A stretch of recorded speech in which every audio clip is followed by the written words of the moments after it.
Halo guys, balik lagi di Dhamma Friday. Pernah nggak sih ngerasa kayak dunia lagi ngebully habis-habisan? Tiap hari bawaannya gloomy, mager, dan rasanya pengen hilang aja dari peredaran. Atau mungkin kamu sering denger temenmu curhat. Jangan-jangan aku depresi. Hati-hati loh guys. Jangan asal self-diagnose ya. Serius nih, di era sekarang banyak banget yang langsung ngasih label ke diri sendiri tanpa tahu apa yang sebenarnya terjadi. Asal main klaim aja kena mental illness. Padahal depresi itu bukan cuma soal sedih berlarut-larut, tapi ada hal yang lebih kompleks di baliknya. Jadi, di episode kali ini, kita bakal kupas tuntas soal depresi. Bedanya sama saudara kembar, tapi tak serupa, yaitu stres dan anxiety itu apa sih? Dan tentu saja, kita juga bahas gimana caranya sih mengatasi depresi itu ketika depresi itu datang. Yuk, stay tune dan jangan lupa share pemikiran kalian di kolom komentar ya.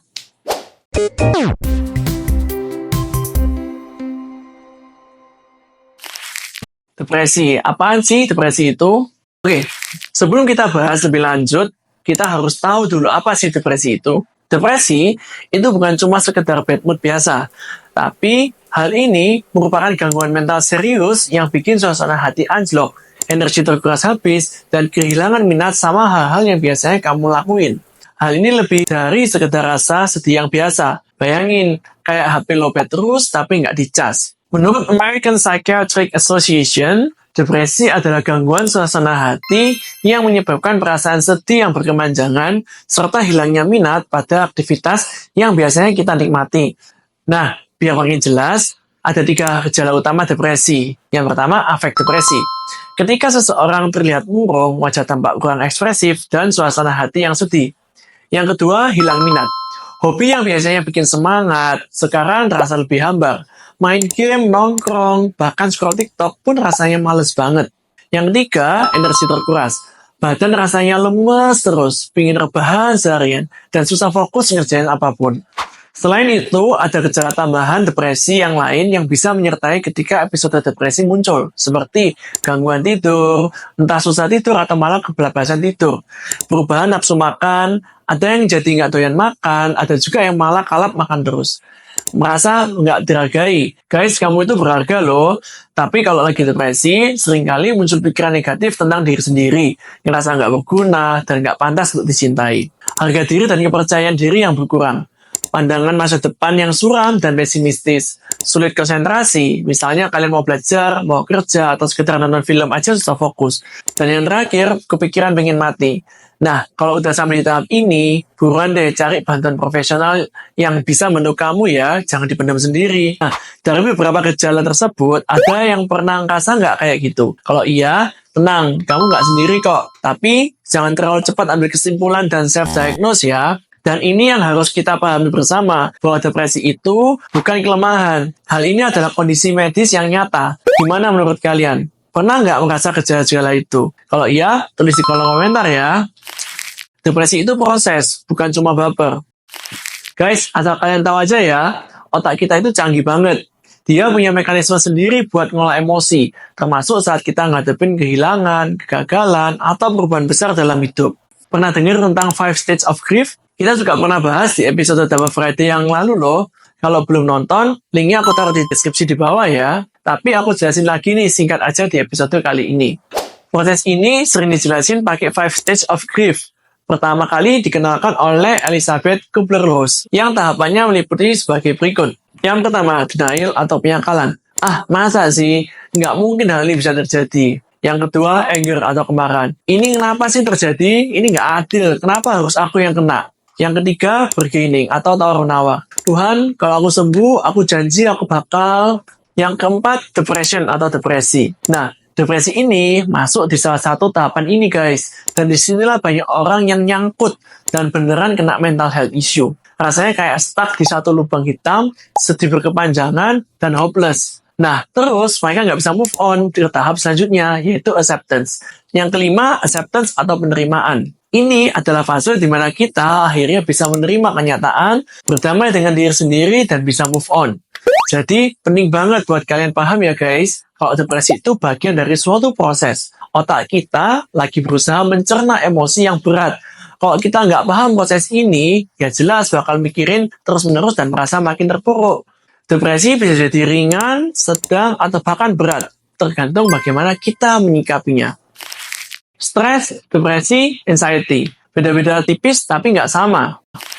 Banyak nih yang suka menyampuradukan istilah stres, depresi, dan juga anxiety. Padahal ketiganya beda loh. Banyak yang bilang, Aku lagi stres nih. tapi ternyata yang dia maksud adalah anxiety. Atau malah sebaliknya, ada yang bilang dia lagi anxiety, tapi ternyata cuma stres biasa. Nah, biar nggak makin salah kaprah, di sini penjelasannya. Stres adalah respon alami tubuh terhadap tekanan atau tantangan. Stres itu wajar, malah bisa bikin kita makin produktif. Bahkan stres itu memang diperlukan oleh tubuh kita untuk bisa bekerja secara stabil. Tapi, kalau stresnya kelamaan dan berkepanjangan, serta nggak dikelola dengan baik, bisa berujung ke depresi atau anxiety.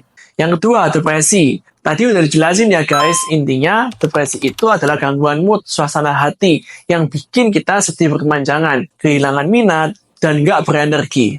Yang ketiga, anxiety. Nah, ini perasaan khawatir atau takut yang berlebihan dan nggak terkendali. Gejalanya bisa macam-macam, mulai dari jantung berdebar-debar, sesak nafas, atau bahkan sampai keringat dingin. Gimana sih caranya mengatasi depresi? Oke, setelah tahu apa itu depresi dan bedanya dengan stres serta anxiety, sekarang kita bahas gimana sih caranya mengatasi depresi. Tenang, ada banyak cara kok. Yang pertama, curhat dengan orang terdekat. Jangan dipendam sendiri ya.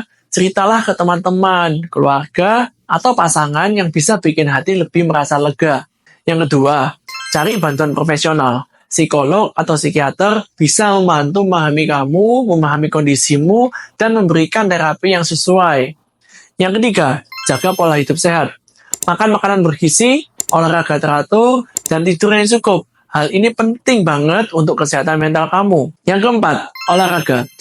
Aktivitas fisik terbukti meningkatkan hormon endorfin, yaitu hormon kebahagiaan. Yang kelima, lakukan aktivitas yang positif. Carilah hobi yang baru, ikut komunitas, dan lakukan hal yang bisa bikin kamu merasa happy. Dan yang keenam adalah meditasi. Ini nih salah satu cara ampuh buat mengatasi depresi yang bakal kita bahas lebih lanjut di chapter selanjutnya. Meditasi bukan cuma bikin rileks, tapi juga membantu kita untuk bisa lebih sadar dengan emosi kita. Kalau kalian punya tips lain yang pernah berhasil buat kalian, kasih tahu dong di komentar. Meditasi, jalan cepat menuju acceptance.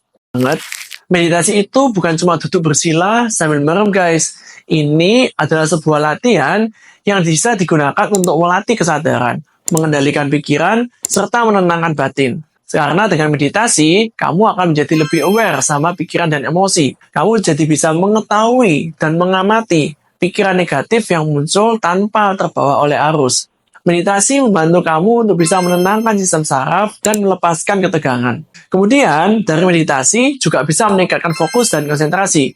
Kamu jadi lebih mudah fokus dan nggak gampang terdistraksi. Kemudian, meditasi juga bisa membantu menerima diri sendiri dan pernyataan apa adanya. Ingat 5 stages of grief tadi, acceptance adalah tahap akhir di mana kita bisa menerima suatu kenyataan. Dan dengan meditasi inilah bisa membantu kita untuk lebih cepat sadar ada di stage mana dan lebih cepat mencapai tahap acceptance yang dibutuhkan. Bagaimana caranya? Kamu bisa mulai dengan langkah-langkah simpel berikut. Yang pertama, cari posisi dengan nyaman. Duduklah bersila di lantai, kaki rata, jangan saling bertindih, atau bisa duduk juga di kursi dengan punggung tegak. Kalau duduk di kursi, pastikan telapak kaki kamu menapak di lantai. Yang penting, posisi kamu tegak, tapi tetap rileks. Yang kedua, tutup mata. Yap, meditasi biasanya dilakukan dengan tutup mata. Hal ini bertujuan untuk men-shutdown sumber distraksi saat kelima indera kita terbuka, sehingga membantu kita untuk bisa fokus ke dalam diri sendiri. Yang ketiga, fokus pada nafas. Perhatikan aliran nafasmu yang masuk dan yang keluar. Rasakan udara yang melewati hidung, pergerakan dada dan perut. Nggak usah maksain nafas, biarkan mengalir secara alami saja. Sadari pikiranmu. Selama meditasi, wajar banget kalau pikiranmu mulai melayang-layang, wandering kemana-mana. Kalau ini terjadi, sadari saja pikiran itu. Lalu, dengan lembut, kembalikan fokus ke nafas. Jangan dilawan atau dihakimi, cukup amati saja. Yang kelima, nikmati prosesnya. Meditasi itu bukan tentang mencapai tujuan tertentu, tapi tentang menikmati bagaimana prosesnya itu terjadi dan berlangsung. Jadi, tetap santai, rileks, dan jangan terlalu tegang. Kalau sudah nyaman dengan meditasi duduk, kalian bisa deh coba dengan meditasi berjalan atau meditasi berdiri. Fokuskan perhatianmu dengan langkah kaki kalian.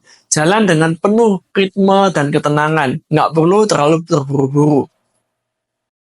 Meditasi melihat kenyataan tanpa filter.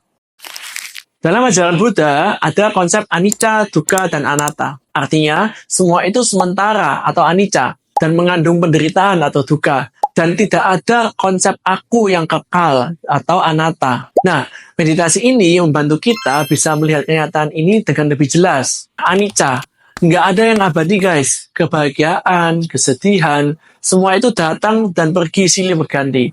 Nah, melalui meditasi ini kita bisa mengerti dan melihat anicca. Contoh dari rasa sakit atau kesemutan yang muncul saat meditasi. Kita belajar bagaimana melihat proses itu muncul. Kita harus paham bahwa segala sesuatu pasti ada muncul, berlangsung, kemudian dia akan lenyap. Begitulah sensasi yang harus kita temui ketika bermeditasi. Haruslah berjuang untuk bisa melampaui rasa sakit itu.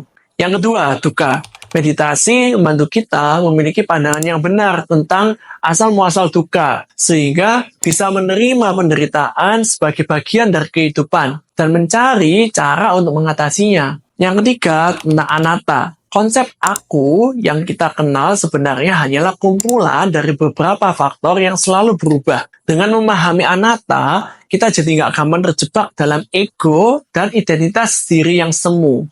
Dengan meditasi, kita bisa melatih diri kita sendiri untuk melihat hidup apa adanya, tanpa batas, tanpa bias, tanpa ilusi. Latihan seperti ini membantu kita untuk lebih kuat menghadapi tantangan hidup. Yuk deh, mulai sekarang coba meditasi dan rasakan sendiri manfaatnya.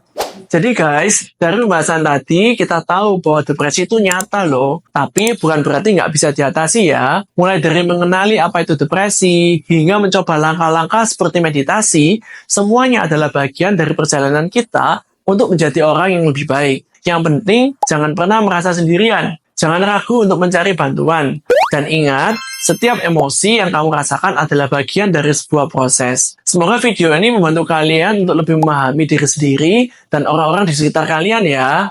Oke teman-teman, terima kasih ya udah mau nonton video ini. Ikuti terus konten-konten kita selanjutnya yang bakal bahas tentang kehidupan seputar agama Buddha yang pastinya informatif dan pastinya seru. Kalau ada yang mau kasih revisi, pertanyaan, atau menambahkan pendapat, bisa langsung komen di kolom komentar ya. Kita akan diskusikan bareng-bareng guys. Jadi jangan lupa untuk like, komen, dan juga subscribe biar kalian selalu update dengan ajaran Buddha. See you!